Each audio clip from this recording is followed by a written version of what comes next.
দেখেন আমাদের সেই কপোতাক্ষ নদী কিন্তু আবার কাটতিছে। দেখেন কত বড় বড় বিকু হয়েছে আর অনেক বিকু দিয়ে কাটতিছে কিন্তু নদী। অতি তাড়াতাড়ি কিন্তু নদীটা ছেড়ে দিব কাটা হয়ে গেলে।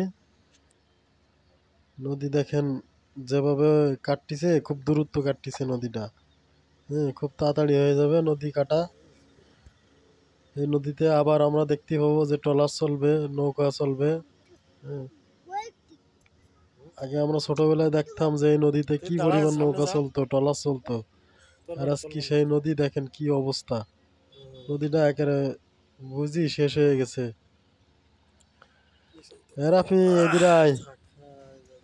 ঠিক আছে, তো দেখেন যে কি অবস্থা নদীটা আসলে। নদী বুঝে গেছে। সেই ছোটবেলায় কত এবার তোফার সাঁতার কেটে গেছি, সেই নদী আজ কোথায় দেখেন। সেই নদী বুঝি আজকে কি হয়ে গেছে।